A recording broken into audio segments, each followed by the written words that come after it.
Making inferences in science. What are inferences? An inference is a conclusion that we arrive at when we combine reasoning, what we already know, with data or evidence. For example, imagine it is a hot summer's day. The outside thermometer reads 97 degrees.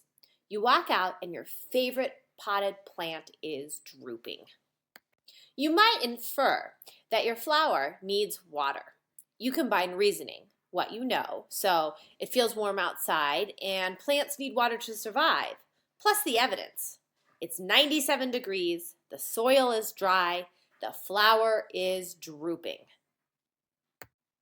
You give your plant some water, and a short time later, it looks much better. That example was pretty simple. Let's look at one that's a little bit more complex. We're going to use a 5-step process to help us make scientific inferences. Step 1, understand the question. It's really important to make sure you understand exactly what the question is asking.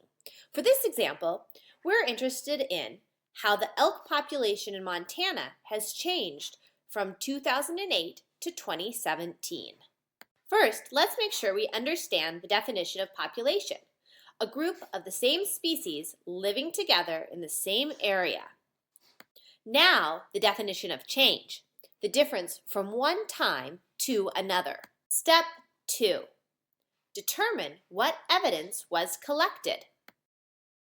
In a study, you discover a chart that contains the year and the estimated population of elk between 2008 and 2017.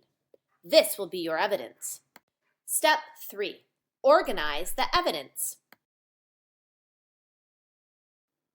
What can you do with this evidence? Well, you could create a graph that helps determine the difference in estimated number of elk from one year to the next.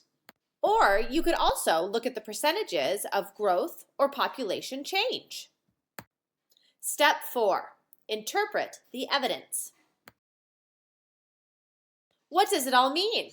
Looking at the data or evidence, you might come to the conclusion that the elk population in Montana has increased from 136,032 to 176,716. You could also say that the elk population in general has seen an increase, but has also experienced 2 times in which the population has decreased in the past 10 years.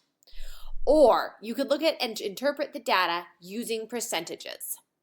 Step 5, make an inference and provide your reasoning.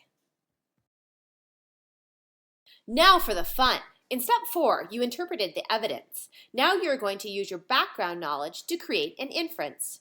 Scientific inferences are based around scientific law, principle, definition, or rule. One student might look at the elk data and infer that the population is increasing because there are more resources available or because hunting has decreased.